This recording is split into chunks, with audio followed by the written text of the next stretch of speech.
Bom dia, Shabbat Shalom, Tivav Hatimah Tová, Lishana Tová Umetuká. Desculpem se eu não vou poder fazer hoje o shur pelo vídeo. Nós vamos ter alguns contratempos, enfim, mas para coisas boas, Bezerat Hashem, para Simchot. Vamos entrar direto no assunto, que é basicamente Parashat Shavua e aquilo que a gente pode acrescentar para esse Shabbat, que é um Shabbat muito especial. Esse Shabbat é especial por vários motivos. Primeiro, porque é Shabbat. Segundo, porque é Shabbat Parashat Kitavó. E, em geral, se costuma chamar esse Shabbat de Shabbat Slichot. Não porque no Shabbat tem Slichot, obviamente não vai ter Slichot no Shabbat, mas Motzai Shabbat vai ser Slichot. É uma peculiaridade que está ligada muitas vezes com a Parashat Kitavó, que muitas vezes no Motzai Shabbat é dessa Parashá que se faz Slichot Motzai Shabbat. A ideia de fazer Slichot Motzai Shabbat de Ashkenazim é uma longa história, como está explicado no Shulchan Aruch, por que tem que ser nessa época e por que não antes, por que não depois.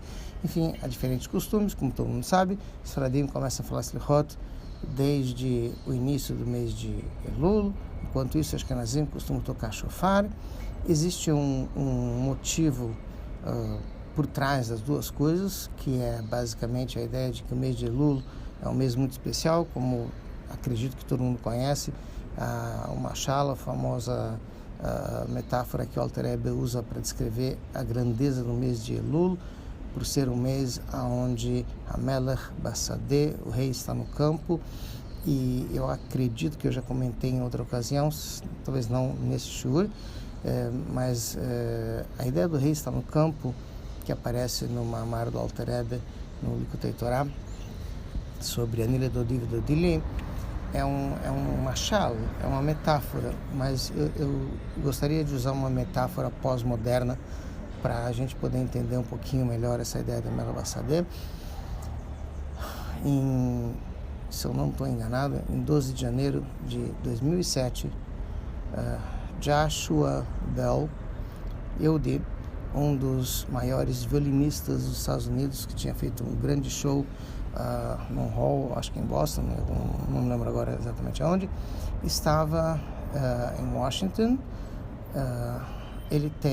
Ele toca com um violino Stradivarius de mais ou menos 300 anos de idade, que custa por volta de 3,5 milhões de dólares, e é realmente uma das estrelas da música clássica nos Estados Unidos.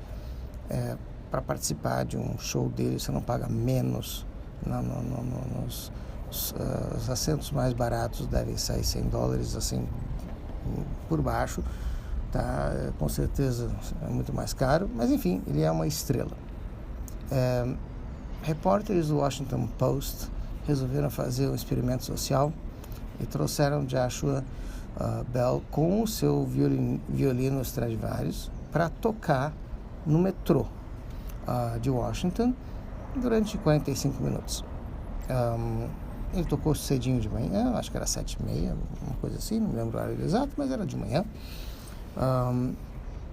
Fizeram as contas, passaram, ele tocou clássicos assim, imperdíveis durante aproximadamente 45 minutos. Passaram por ele, pelo que contaram ali pelo vídeo, passaram por ele 1.097 pessoas.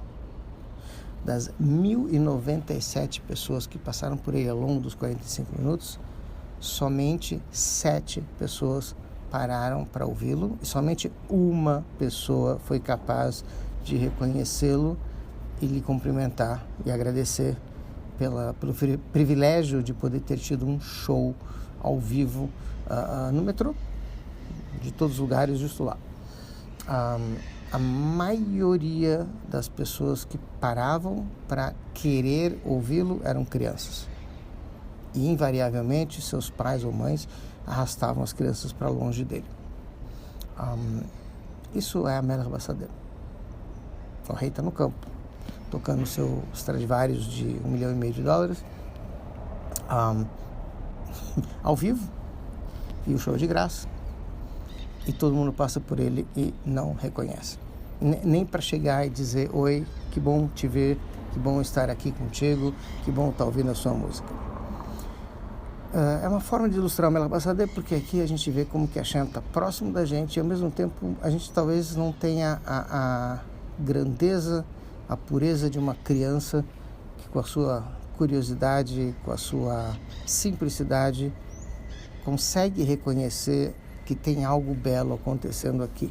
Os adultos invariavelmente já estão meio estragadinhos essas alturas do campeonato. Enfim, essa é uma das ideias para a gente ilustrar. É um mês muito especial, a Hashem está muito próximo da gente, mas nem sempre a gente vê, nem sempre a gente tem a pureza e a simplicidade de poder reconhecer como que ele está próximo da gente.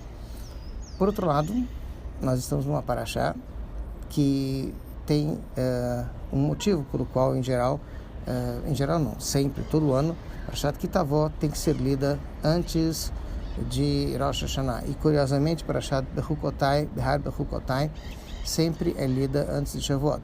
É interessante que os dois, nas duas ocasiões, o motivo basicamente é o mesmo. Parashat Behar Bechukotai, Parashat Bechukotai, para ser mais específico, é a Parashá em que nós temos na Torá um pacto com Hashem, onde ele fala: se vocês cumprirem as mitzvot, vai ser assim, assim, um monte de brachot. Mas se não, e aí nós temos uma lista de 49 não brachot, não muito simpáticas, que são o contrário do que a gente espera. E está explicado no Rashi especificamente lá por que 49, porque são 7 pecados que se repetem, e o Rashi vai explicando um por um, enfim. Tem toda uma lógica por trás de por que o número 49. Porque antes de Shavuot, para a gente saber que antes de receber a Torá, a gente tem que saber que tem consequências. O que a gente faz sempre vai trazer uma consequência, consequências boas para aquilo que a gente faz de bom, e o contrário, quando faz o contrário. Rosh Hashanah também tem um certo elo em comum com Shavuot. Primeiro, porque, curiosamente, assim como houve o toque de shofar na entrega da Torá, também nós temos o toque de shofar em Shavuot, em Rosh Hashanah. E Rav Saadia Gaon, um dos grandes sábios da época dos Geonim, imediatamente pós-talmúdico, viveu por volta do ano 900 da Era Comum. O Rav Saadia Gaon escreve 10 motivos lógicos pelos quais a gente tem a mitzvah de ouvir o shofar no Rosh Hashanah, e um deles é porque o shofar nos lembra o momento da entrega da Torá, com o toque de shofar, e também porque ele nos lembra a época de Mashiach, e ambas as coisas estão ligadas com o cumprimento de Torá e mitzvot de modo geral, e com o compromisso da gente em estudar a Torá e cumprir mitzvot. Isso seriam os motivos porque Parashat Ki Tavo estaria tão próximo de Rosh Hashanah, para nos lembrar do nosso compromisso e a lista enorme de coisas não simpáticas. Inclusive, o Ramban explica que Parashat Bechukotai fala sobre o galut do primeiro Beit HaMikdash e descreve lá em detalhes as klalot que estão lá e a relação delas com o que aconteceu na Babilônia, o primeiro galut, e o segundo galut da época do segundo Beit HaMikdash estão escritos na Parashat Ki Tavo, e explica ali que esse é o nosso galut, o galut atual, que é um galut muito, muito mais comprido. Por isso também a Parashat tem um número de coisas não boas, uma lista mais comprida, porque é a consequência desse galut. Enfim, qual é o motivo do galut, a gente não vai entrar nisso agora. Mas uma das coisas que o Rebbe faz questão de perguntar é qual é a relação do início da Parashá com o resto da Parashá. O início da Parashá fala basicamente sobre a mitzvah de Bikurim. Interessante que o início da Parashá que fala de Bikurim está se referindo a primícias, quando a pessoa tem os seus frutos, quando o povo de Israel conquistou a terra de Israel e se assentou na terra de Israel, cada tribo estava no seu devido lugar, aí então eles têm a mitzvah de trazer Bikurim do Beit HaMikdash e agradecer a Hashem por toda a bondade e tudo que ele lhes deu, inclusive pelos primeiros frutos. E que isso tem a ver com a sequência, que é o pacto do povo de Israel com Hashem? Se a gente cumprir a Torá, vai ter brachot, se for o contrário, vai ser o contrário, que é um pacto forte, que tem consequências para a vida inteira da gente e para várias gerações. E o que isso tem a ver com Bikurim? Bikurim é uma mitzvah específica, e aqui a gente está falando de uma coisa muito mais abrangente, porque a gente está falando sobre a relação do povo de Israel com Hashem, que afeta o dia a dia da pessoa. E uma das coisas que o Rebbe explica, muito resumidamente, é o seguinte: no primeiro passuco da Torá, Bereshit bara Elokim et hashamayim vet haaretz, quando ele fala da criação de todo mundo, no primeiro passuco, uma das coisas que o Urashi explica, o Urashi é o clássico comentário da Torá, é o seguinte: saibam que Bereshit significa Beit Reshit. A palavra Reshit é início, Bereshit no início.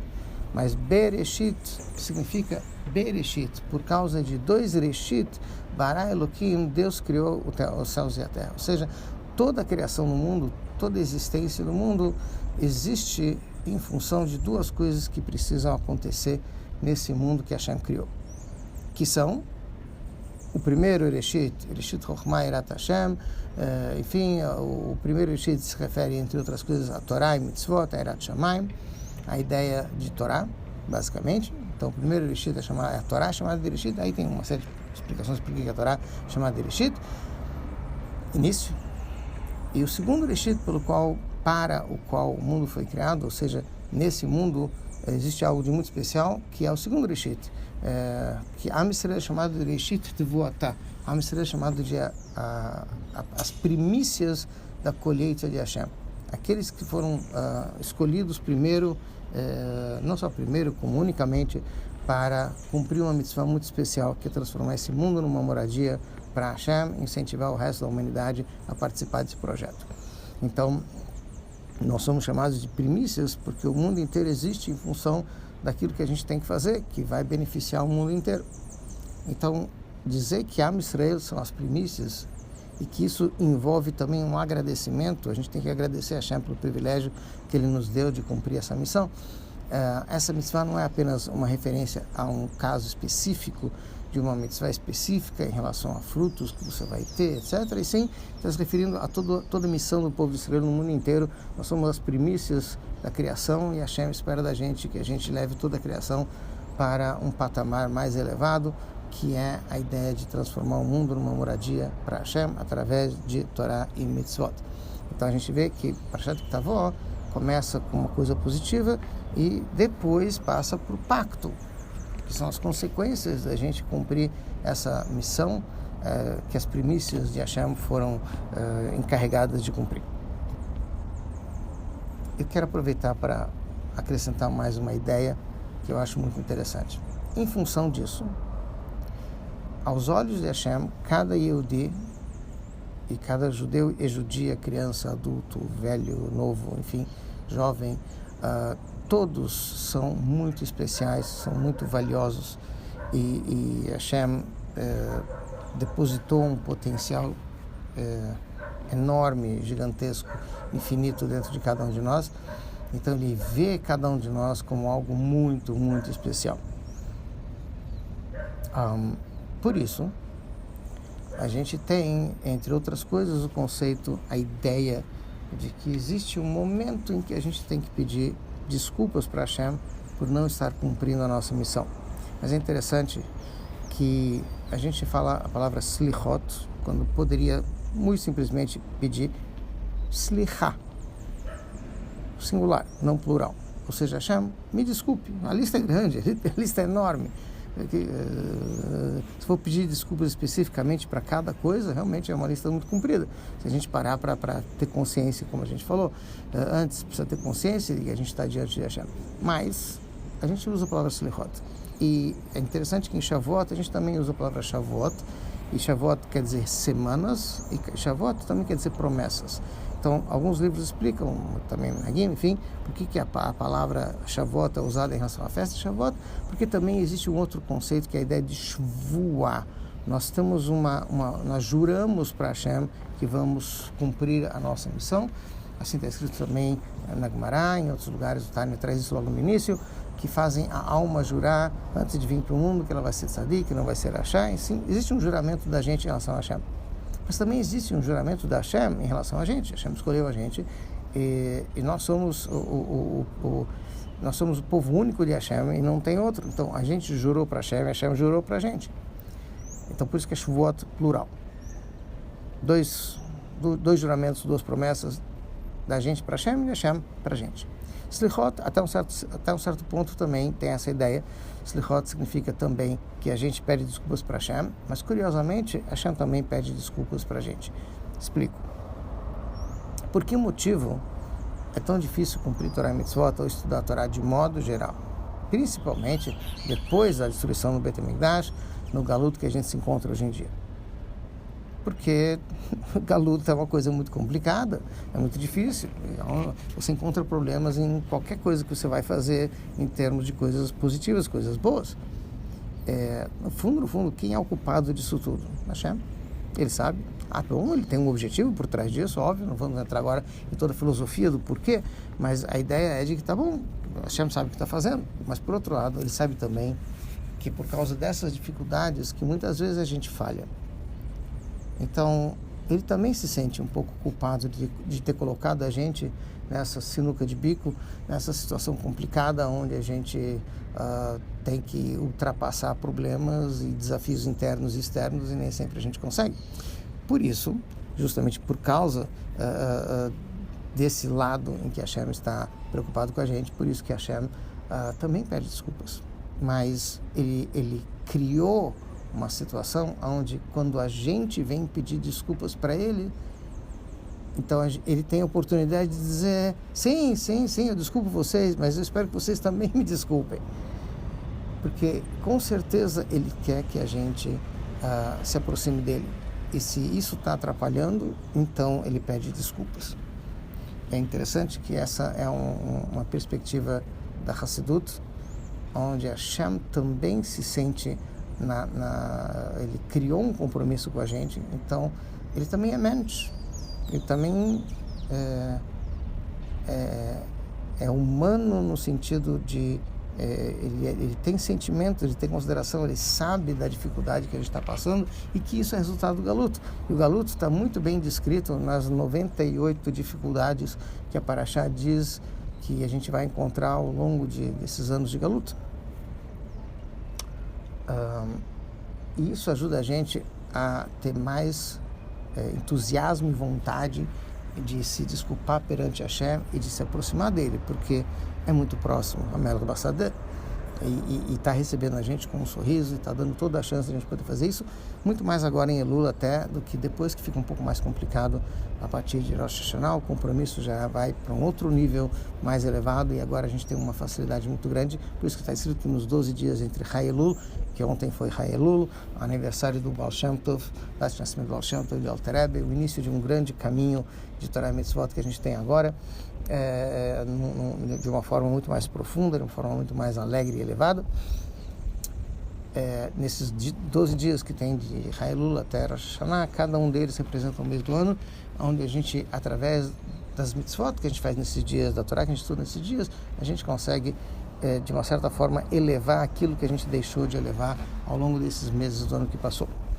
Completando com um relato que eu achei, para mim, pelo menos, muito interessante, muito significativo, e que ajuda a gente a entender essa relação profunda que existe entre a Hashem e a gente, e que é simples, é muito simples. Falando sobre Slichot, conta-se que, com certeza, mais de 2 séculos atrás, o Rebbe de Belz estava indo para Slichot. Eu preciso descrever um pouquinho o que é Belz. Belz é uma Hassidut bastante antiga, Polônia, na verdade mais Hungria e Romênia, enfim. O Rebbe de Belz tem um foco muito grande em construir sinagogas gigantescas. A maior sinagoga de Jerusalém é a sinagoga de Belz, tem lugares sentados para 15 mil pessoas, pelo menos, enfim. Existe uma tradição em Belz de fazer coisas com grandes números, enfim. Slichot em Belz era uma coisa muito, muito especial.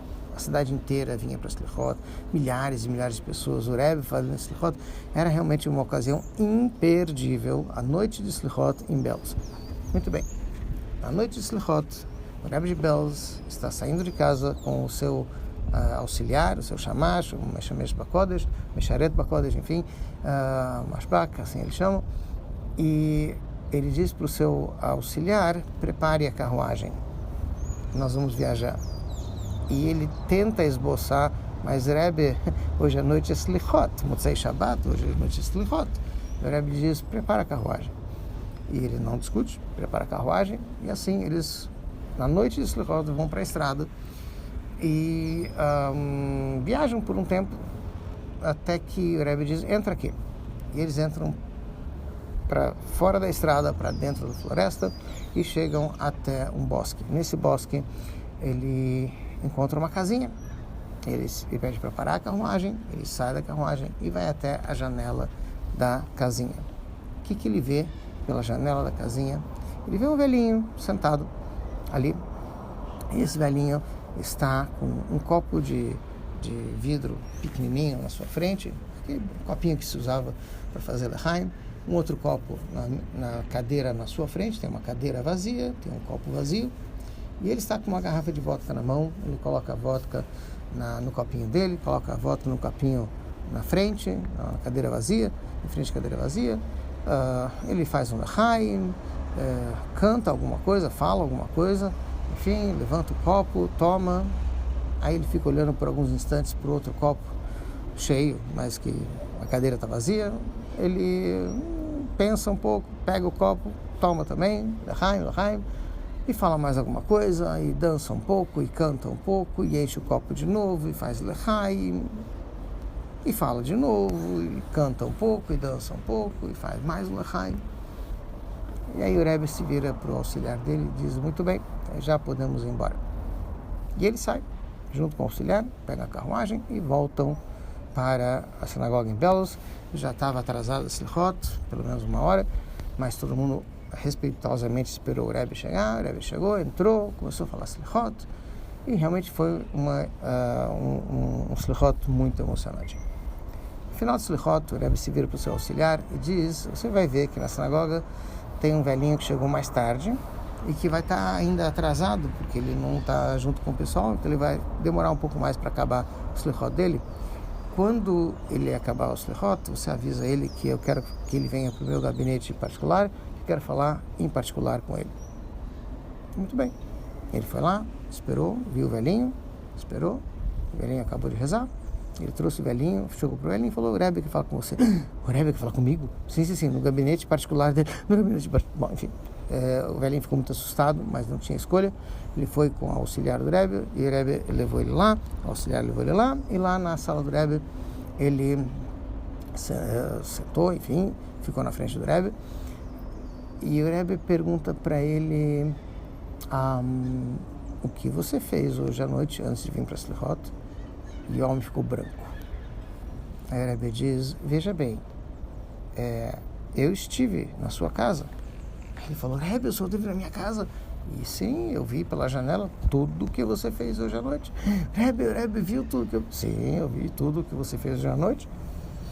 Então não esconda de mim, me conta tudinho o que você fez hoje à noite. Eu quero saber. O homem ficou muito confuso por um instante.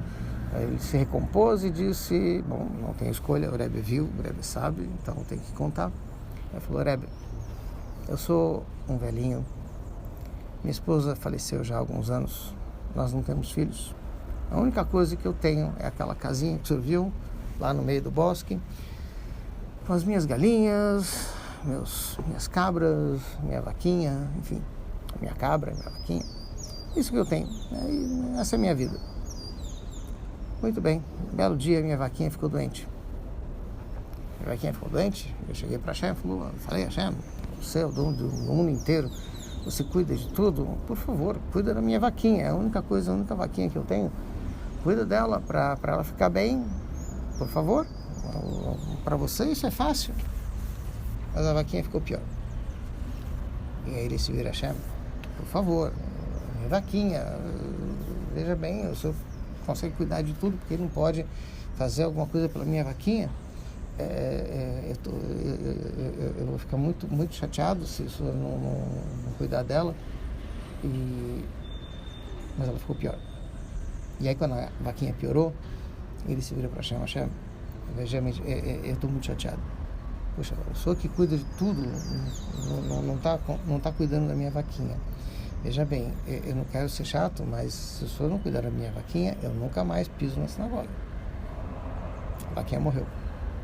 Ele não foi mais para a sinagoga.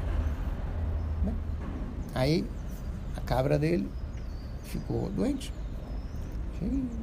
Aí começou todo o discurso de novo. Hashem, você cuida do mundo inteiro, pode cuidar da minha cabrinha. Ficou pior. Poxa, Hashem, estou ficando muito chateado. Eu já disse para o senhor, já falei, eu cumpri. Disse para o senhor que eu não ia mais para a sinagoga. Se o senhor não cuidasse da minha vaquinha, agora é minha cabra. Veja bem, se o senhor não cuidar da minha cabra, eu não coloco mais tefilim. O senhor vai ficar sem meu tefilim.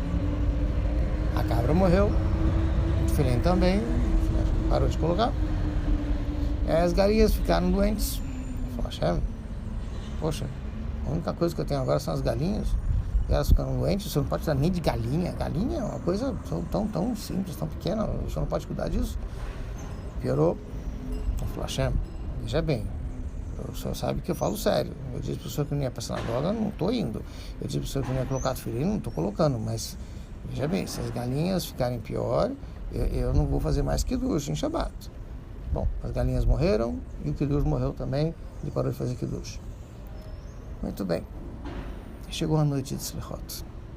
E ele ficou muito mal. Como não vai para a sinagoga, Slichot, com o Rebbe? Como ele não vai ir para a sinagoga? Mas eu jurei, falei, que Hashem. E ele ficou ali matutando, o que eu faço? Ele estava dividido entre ir para a sinagoga, para Slichot, mas ele já prometeu que não ia. Ele se lembrou que algum tempo atrás ele tinha brigado com o açougueiro. Briga feia. Não, acho que não deve ser muito difícil de brigar com o açougueiro, mas enfim, ele tinha lá as suas desavenças, ficou sem falar com ele, um falava com o outro, um negócio brabo. E assim ficou por um tempo, por alguns meses talvez. Depois disso, um belo dia, o açougueiro bateu na porta dele. Ele abre a porta, dá de cara com o açougueiro. O que você está fazendo aqui?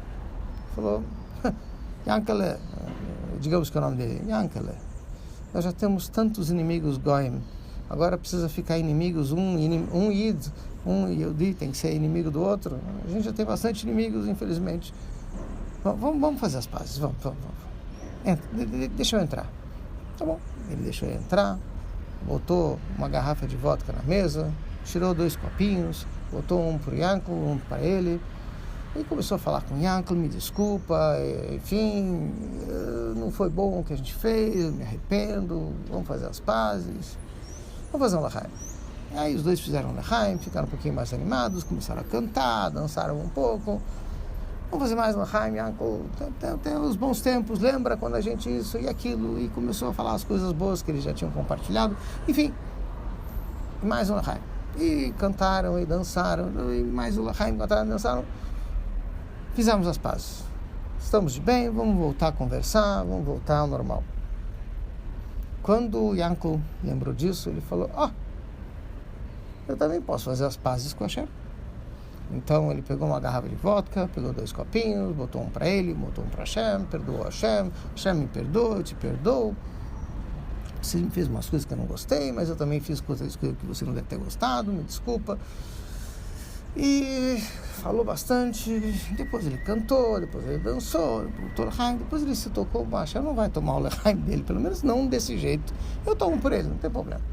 E tomou o Lechaim de Hashem, ficou mais animado, e cantou mais um pouco, e cantou, e dançou. Vamos fazer mais Lechaim. Fez 3 Lechaim, falou, Hashem, você me perdoa, eu te perdoo, estamos de bem de novo, agora eu vou para a Slichot. Agora eu vou fazer a minha Slichot lá na sinagoga, com todo mundo. Realmente ele chegou um pouco atrasado. O Rebbe estava vendo o que estava acontecendo, enfim. E essa história, Rebbe, desculpa se eu errei. O Rebbe estava sorrindo.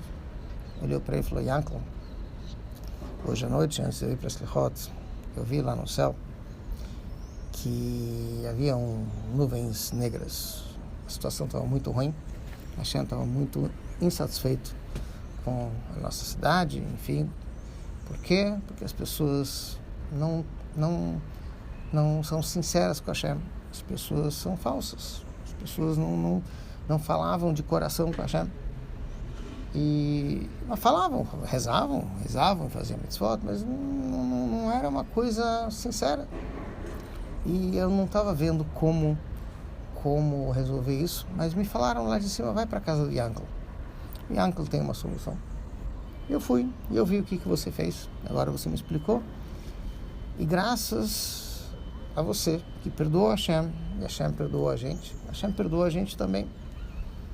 E ele viu que alguém se sente tão próximo de Hashem a ponto de poder perdoá-lo e ser perdoado por ele.